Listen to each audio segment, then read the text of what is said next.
The Constitution of India, Preamble.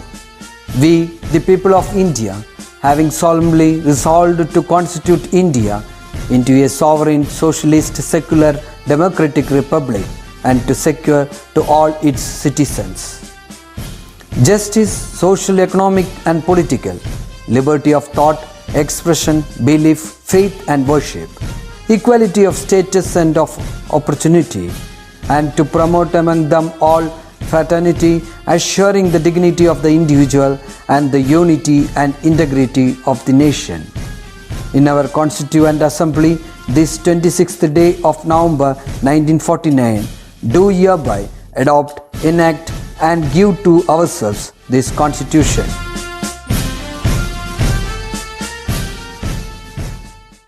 Your future depends on what you do today. Welcome back, my dear 6th standard children. Life is full with ups and downs, right? The trick is to enjoy the good ones and to have the courage to face the bad ones. Just like the two sides of a coin, that is head and tail, there are contraries for all the activities that we face in our life. Just like the two sides of the coin, there are contraries in all stages of our life. For love, hate. For attraction, repulsion. In this chapter, we are going to discuss about the attraction and repulsion of magnets. We are going to learn how these attributes of magnets are going to are helping mankind. Is it interesting? Do you want to know more? Yes, we'll move into the topic. The chapter starts with the story of Neenu. Neenu and a brother found out a very clever, smart way to stop the banging of the front door. It was a windy day and the front door was continuously banging. What happens when it continuously bangs? When the door bangs continuously, it becomes a disturbance for us, nuisance for us. So, Neenu and her brother found out a smart way of stopping this banging. How did they do? Well, they have given 4 options in your textbook. We'll find out what are the things they used, materials used to stop this banging. Shall we look at the options? Set 1, wooden block, gum. Set 2, magnet, iron piece. And set 3, 2 magnets. Set 4, bricks. So, children, which do you think is the correct option? Magnet and iron piece, isn't it? Why? Because magnets attract certain objects. They do not attract all objects, but they have a tendency to attract certain objects. Here, the magnet can attract the iron piece. So, what did they do? Yes, the magnet has been fixed to the door and the iron piece has been fixed to the door pane, isn't it? So, what happens when it bangs? The iron piece will attract the magnet and thereby the banging of the door also stops. So, how does this attraction and repulsion help us? We are going to see about that. Before that, we will see what is the story behind this magnet. Once a shepherd named Magnus was grazing his sheep in some mountain area, small hilly area. He had a stick with him. The end of the stick is covered with a metal piece so that he can control the sheep if any of them moves away from the crowd. So one day he was grazing the sheep and he sat in a rock nearby. He took rest while his group of sheep were grazing in that area. Suddenly he saw one of the sheep was moving away from the crowd. So what did he do? He tried to stand up from the piece of rock in which he was sitting. So while he was doing that, he saw that the stick got attached to that particular rock in which he was sitting. What did the stick have? The stick had a metal piece bound at the end of the end portion. So he saw that the metal piece, that is the iron piece, was sticking to the part of the rocky mountain. Later on, it was discovered that the mountain is made up of lodestone, which is natural magnet. Later on, the magnet, that piece of rock, was renamed as magnetite, and then it became magnet. So this is the story behind the magnet. Okay, children, now some objects have been listed in your textbook. We will find out which are the objects which are getting attracted to magnet and which do not attract magnet. Shall we list it down? Yes, hold a pencil with you, hold your textbook. We are going to note down all these in the textbook itself. Okay? Those attracted by magnet. So hinges, the materials required. So in that, the first one is hinges. So hinges, yes, they will get attracted to the magnet. So you have to write hinges in the first box, that is those attracted by magnet. Different coins, yes, coins also attract, so you can put them in the first box. Screwdriver, it is made up of iron, so that also gets attracted. Compass, yes, that also gets attracted. Next one is stainless steel. Stainless steel vessels will not attract magnets, so you have to write it in the next box. Those not attracted by magnets. So in that column you have to write stainless steel utensils. Okay. Aluminium wire. Aluminium wire does not get attracted to magnets, so you have to write it in the second box. Next is copper wire. Copper wire also doesn't get attracted to magnet, so you have to note it down or write it down in the second box. Pen. Does pen attract magnet? No. So put it in the second column. Rubber. Does rubber get attracted to magnet? No. Never. So put it in the second box. Glass piece. Does glass piece get attracted to magnet? Never. So you have to write it down in the second box. Spoon. No. So spoon also you have to write it in the second box. Gem clip. Yes, it is made up of iron. So you have to write it in the first box.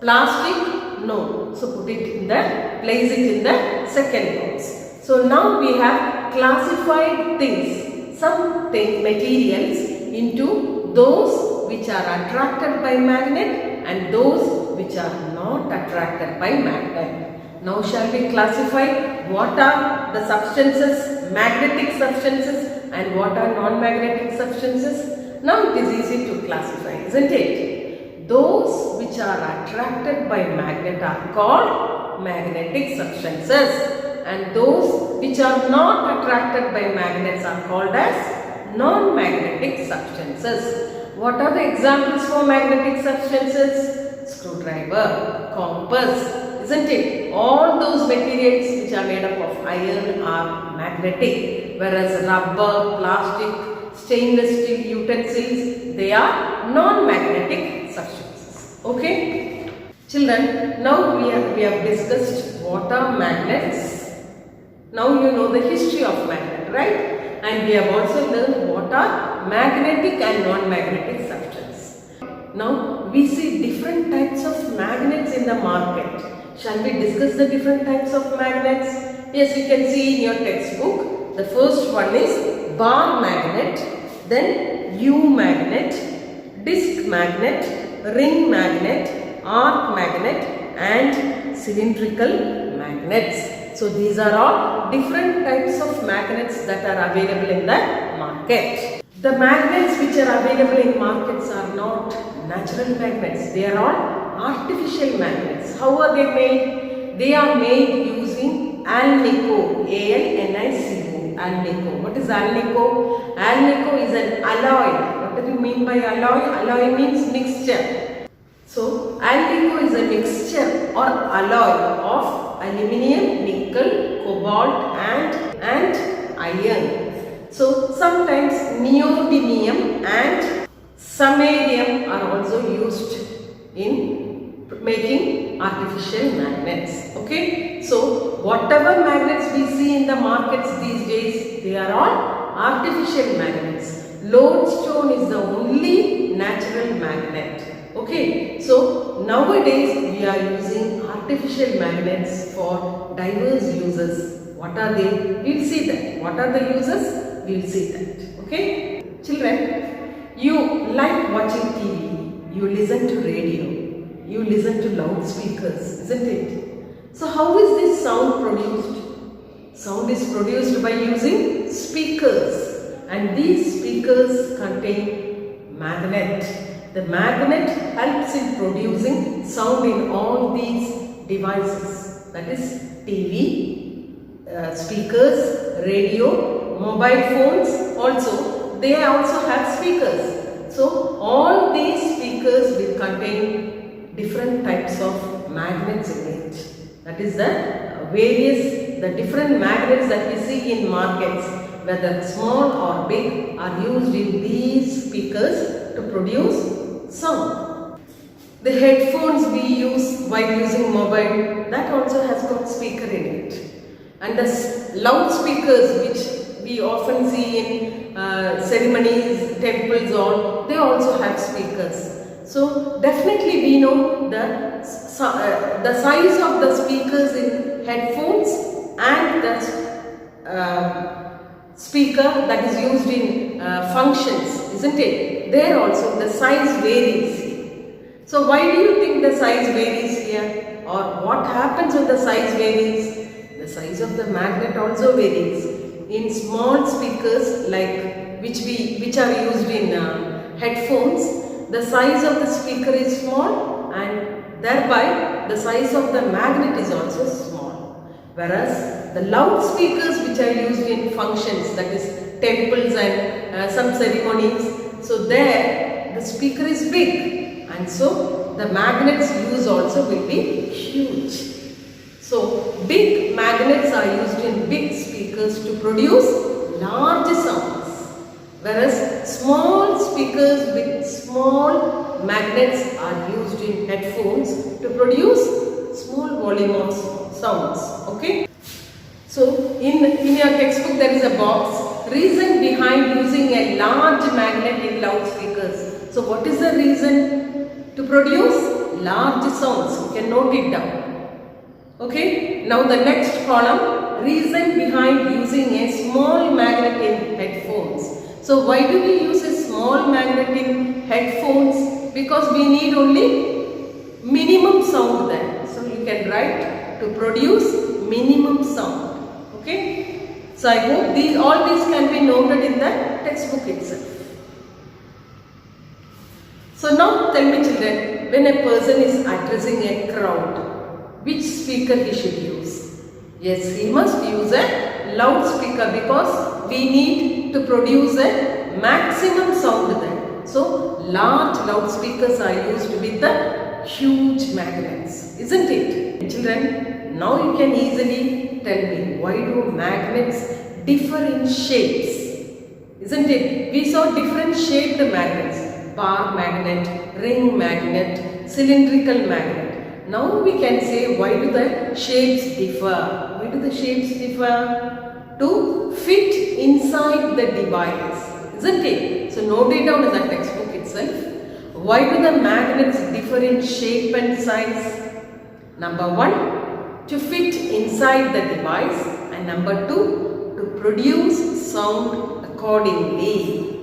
Children, there is a question in that textbook. Why do magnets differ in shape? So in the side itself you can write with pencil. Number 1, to fit the device, and number 2, to produce sound accordingly, whether minimum or maximum.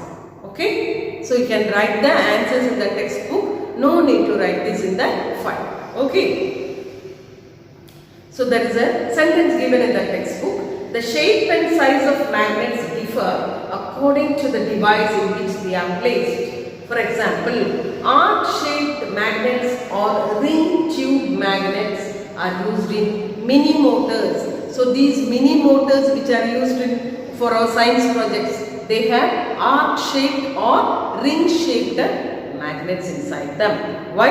Because then only they will fit inside the device. Okay. So what did we learn in this chapter? Number 1, magnet, the history of magnet. And we learned what are magnetic and non-magnetic substances. After that, what did we learn? We saw magnets are available in markets in different shapes and sizes. We saw the different types of magnets, isn't it? Bar magnet, ring magnet, arc magnet, likewise. And we understood why these magnets have different shapes and sizes. Why? Just to fit inside the device and to produce sound accordingly. If maximum sound is required, you have to fix a bigger magnet. If minimum sound is essential, then you have to fix a small magnet. So all these we have understood, right? Children, now we will discuss the different properties of magnets. First thing is, you can do this experiment at home itself. Take some iron dust. From where you will get iron dust? Usually you get iron dust from welding shops. The scrap material, if you ask for that, they will give you iron dust. And you hold a bar magnet and bring the bar magnet near to the iron dust. See, as you can see, the iron particles get attracted to the bar magnet. But just note down where these iron particles have stuck to the bar magnet, to which area they are attracted. Have you noticed? Yes, these iron particles are sticking to the end portions of the bar magnet, isn't it? Have you noticed it? Yes, the iron particles are sticking to both the ends of a bar magnet. So what does that show? Yes, a bar magnet, in a bar magnet, the end portions are much more stronger than the middle portions. Okay? In a magnet, the end portions are much more stronger, they attract much more strongly than the middle portions. So we call them as poles. See, this is a bar magnet. You can see the iron particles sticking to both the portions. So these portions are called as poles. So shall we name the poles? This is north pole and this is south pole. Okay? So what is the first property of magnet? Each and every magnet has got two poles. One is north pole and the other one is south pole. So this is the first property of magnet. What is the first property of magnet? All magnets have two poles. They are north pole and south pole. Understood? This activity can be done with all types of magnets. You need not take bar magnet. You can take a cylindrical magnet or horseshoe magnet. Whichever magnet you take and see, you can see that the dust particles, that is iron dust, gets attracted only to the end portions. That is only to the poles. Okay? You can do this experiment with any type of magnet. Children, now we will move to the second property. What does the second property say? See, take a bar magnet and suspend it freely. How will you suspend a bar magnet? Tie it to a thread and balance it neatly. That is called suspending. So when you suspend a bar magnet, you can observe that it will turn for some time. After some time, you will observe that the bar magnet rests only in the north-south direction. So that is the second property. A suspended bar magnet always rests in a north-south direction. So this also you can try at home. You can suspend a bar magnet, tie a bar magnet with a thread and suspend it neatly somewhere. After some movements, it will come to rest. When it comes to rest, you can easily observe that the bar magnet rests in the north-south direction. North pole will be facing north and the south pole will be facing south. So that is the second property of magnet. So what is the second property? A freely suspended magnet always rests in the north-south direction. So we have discussed two properties. The first property is a magnet has two poles. One is north pole and the other one is south pole. And what is the second property? A freely suspended magnet always rests in the north-south direction. These are the two important properties of magnets. Shall we move to the third property? Third property is equally important. Let's take two bar magnets, okay? And we will analyze how they are getting attracted.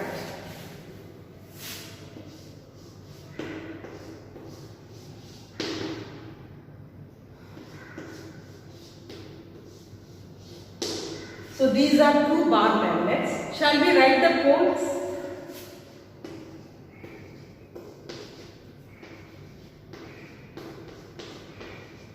So these are two bar magnets. When I bring these magnets closer, you can see there is a repulsion. This is called repulsion. You can't bring them closer. Why is it so? You can see that south and south pole repulse. If the poles are same, if the poles are like, L-I-K-E, like means same poles. If the poles are alike, then the magnets will repel. Look at the second portion here, north, south and south. Here, opposite poles, they always attract. So this is the third property of magnet. Like poles repel, unlike poles attract. So I hope you understood the third property of magnet. What does the third property say? Like poles repel, unlike poles attract. Now we have studied three properties. Shall we summarize once more? What is the first property? A magnet has two poles, north pole and south pole. What was the second property? A freely suspended magnet always rests in the north-south direction. That was the second property. And the third property says, like poles repel, unlike poles attract. So these are the three properties. Children, is it possible to make a magnet? Yes, you can make a magnet very easily. Do you want to know how? Yes. What are the materials required? A powerful magnet, a sewing machine and a plate. So these are the materials you can try at home. So how do you make a magnet? You hold the sewing needle like this and you hold a bar magnet in your other hand. Now, slowly you have to rub the bar magnet over the needle. But care should be taken that the north pole of the magnet touches this side and comes towards like this. It should not be reversed at all. It should be rubbed like this. The north pole has to come this side. So once it comes to the end of the needle, the bar magnet should be lifted. It should not be reversed back. So you have to lift every time you come to the end of the needle. Likewise, you have to keep rubbing the magnet over the needle in the same direction for at least 25 to 50 times. After rubbing, you can see that the needle has turned to a magnet. How will you identify whether the needle has become a magnet? Just bring it to another needle or blade. We have a blade with us. Bring it near the blade. So you will see that the needle has started attracting the blade.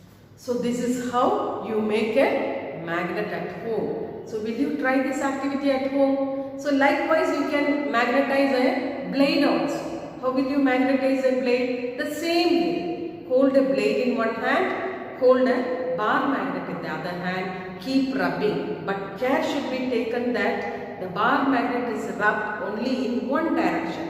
And after rubbing, you have to lift the bar magnet and again start rubbing like this. When you do that for 25 to 50 times, you can see that the blade has also turned into a magnet. How will you find out whether the blade has become a magnet? Bring it in towards some other magnetic substance, it will start attracting.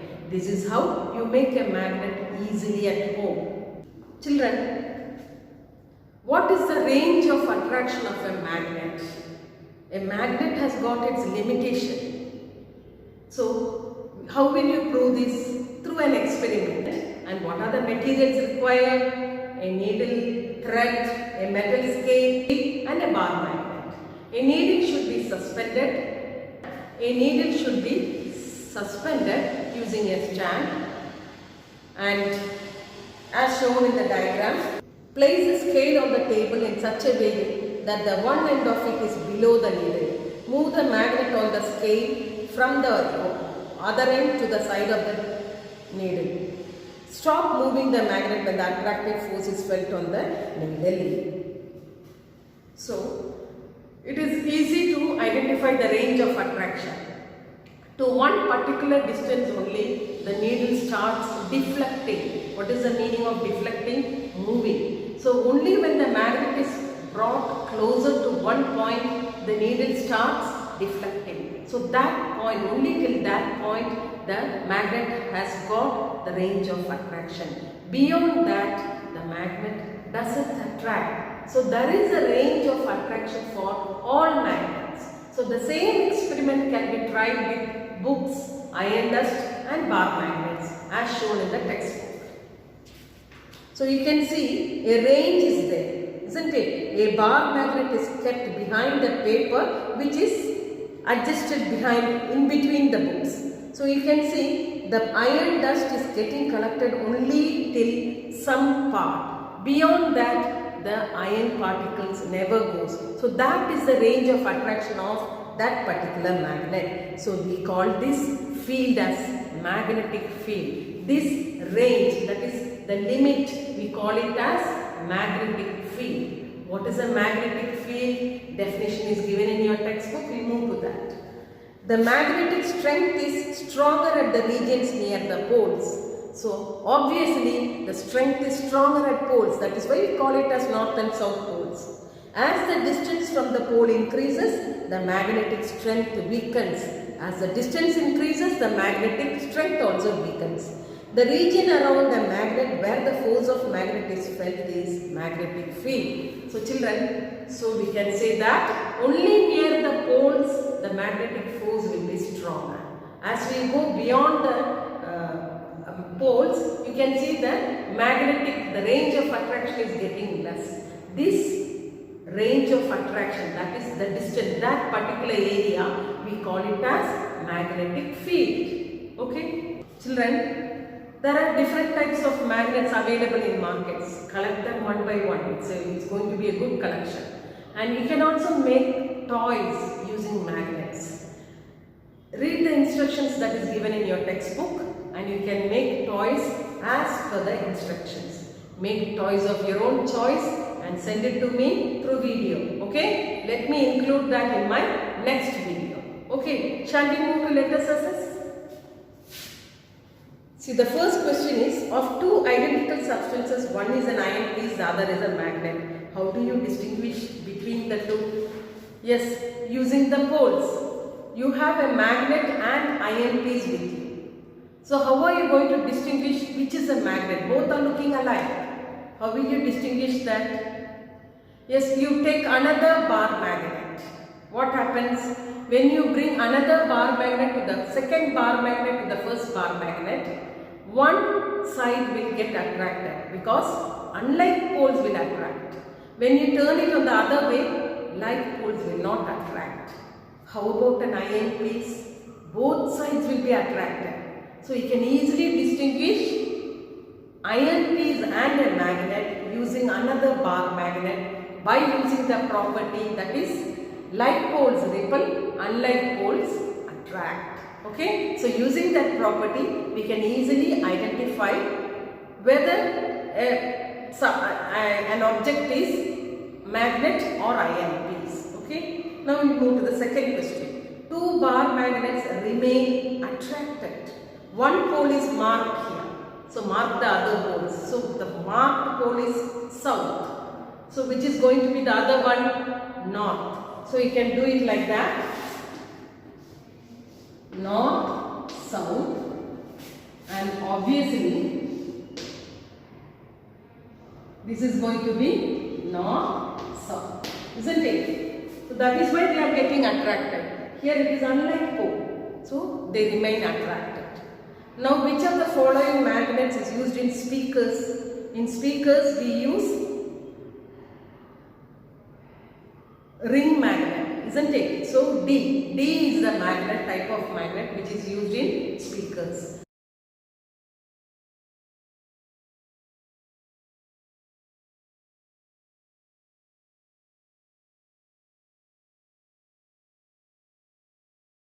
So more questions will be sent to you through WhatsApp. Okay, so you can copy down in the file.